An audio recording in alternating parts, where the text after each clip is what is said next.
नमस्कार.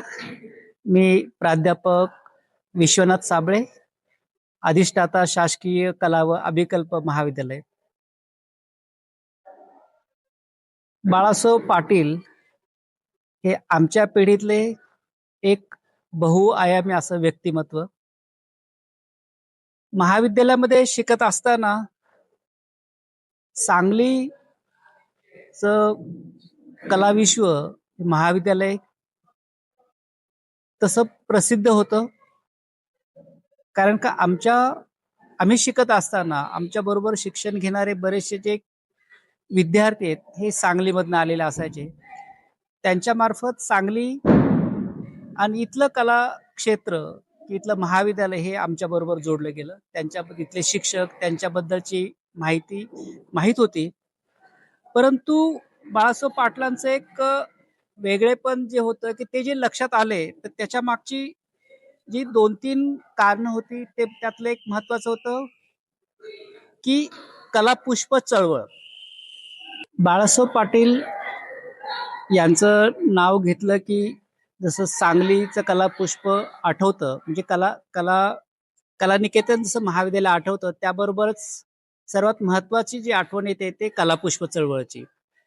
कारण हे कलापुष्प चळवळीच्या माध्यमातनं ग्रामीण भागातील विद्यार्थ्यांसाठी एक सुंदर असा प्लॅटफॉर्म त्यांनी जो निर्माण केला आणि त्या माध्यमातनं निसर्ग चित्रणाच्या ज्या कार्यशाळा त्यांनी घ्यायला सुरुवात केल्या, जी स्पर्धा घ्यायला सुरुवात केली, तर त्याचा फायदा हा विद्यार्थ्यांना निश्चित खूप झाला.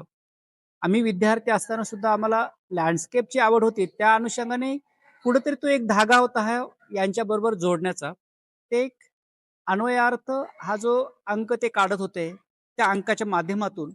कारण की दृश्य कलेवरती जे लिखाण आहे, की ते लिखाण वेगळ्या पद्धतीने लिहिणं, वेगळ्या लेखकांचे लेख त्याच्यामध्ये समाविष्ट करणं आणि त्याचा समावेश त्या अंकामध्ये असावा, असा हा वेगळा अंक त्यांनी सुरू केला आणि तो पुढे कंटिन्यू चालवला. म्हणजे एखादी संकल्पना येते आणि ती तुम्ही राबवायचा प्रयत्न करतो, परंतु ती तेवढ्यापुरती न राहता जोपर्यंत ती कंटिन्यू चालत नाही, तोपर्यंत त्याचा एक प्रभाव तो आपल्यावरती राहत नाही. तर त्या अर्थानं त्यांनी अन्वयार्थ हा सातत्याने पुढे कंटिन्यू ठेवला आणि त्याच्यात ते सुंदर, सुंदर लेख जे त्या अन्वयार्थमध्ये होते.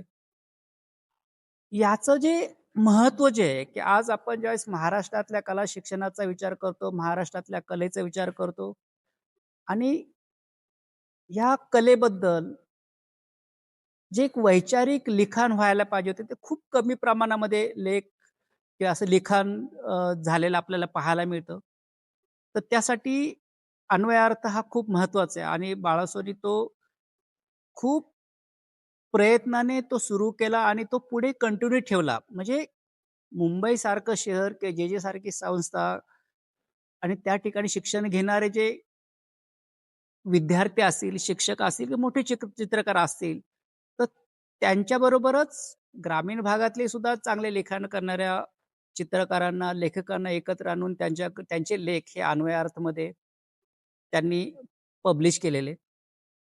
याचं महत्त्व जे आहे, की आज ज्यावेळेस विद्यार्थी संशोधन करायला लागला, म्हणजे मी स्वतः ज्यावेळेस पी-एच-डीचा माझं रिसर्च करायला सुरुवात केली, तर त्यावेळेस आम्हाला या अन्वयार्थ किंवा याच्या सारखे जे वेगवेगळे लिखाण असलेली पुस्तके किंवा डॉक्युमेंटेशन जे आहे, हे खूप मदतीचं झालं. कारण का रिसर्चसाठी ह्या गोष्टी खूप इम्पोर्टंट राहतात.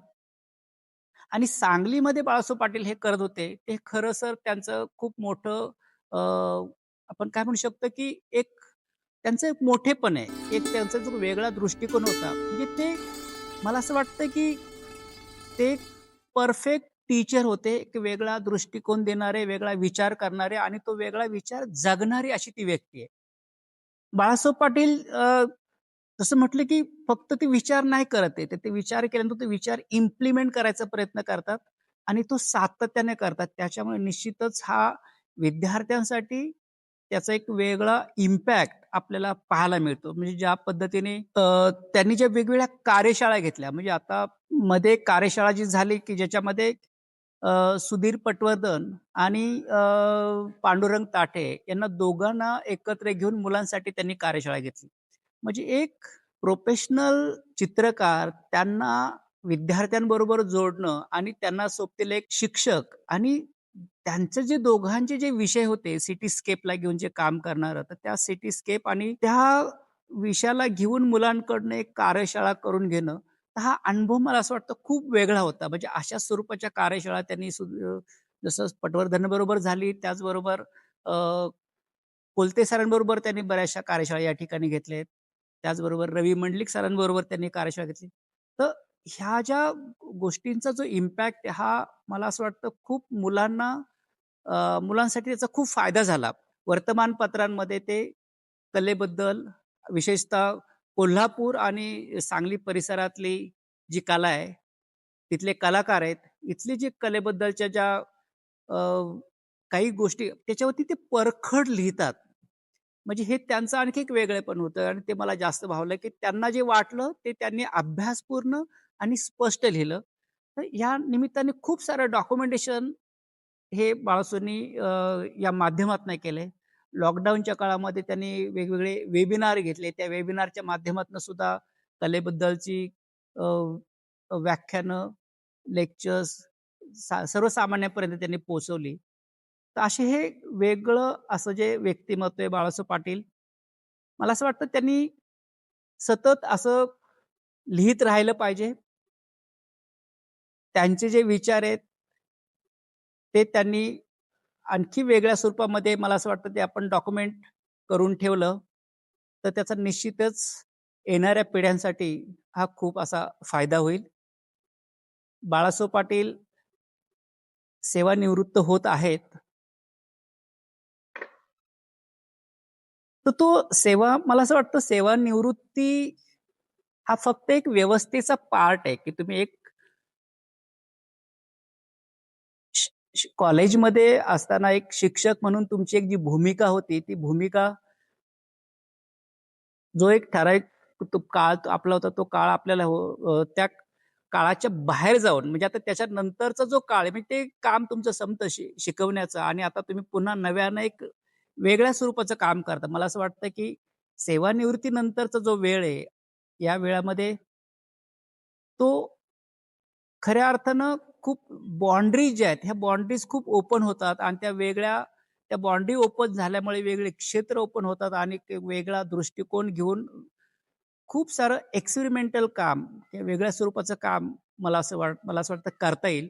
कारण त्यांना एक ज्यावेळेस आपण शिक्षक म्हणून ज्यावेळेस काम करतो, एखाद्या नोकरी म्हणून ज्यावेळेस काम करतो, त्याच ठिकाणी बऱ्याचशा लिमिटेशन्स असतात. पण त्या लिमिटेशन सोडून ज्यावेळेस तुम्ही स्वतःसाठी आणखी परत वेगळं काम करायचा प्रयत्न करतात. त्यासाठी एक मोकळा वेळ, भरपूर वेळ जो तुम्हाला मला असं वाटतं, की सेवानिवृत्तीनंतर निश्चित मिळेल आणि त्या काळामध्ये बाळासाहेब पाटील जो आत्तापर्यंत त्यांचा जो अनुभव आहे, त्या अनुभवाचा एक वापर निश्चित ते करतील आणि त्यांना जे वाटतं, की करायचं होतं, जे करायचं राहून गेलं होतं, ते आता करण्यासाठी त्यांच्याकडे निश्चितच वेळ मिळेल.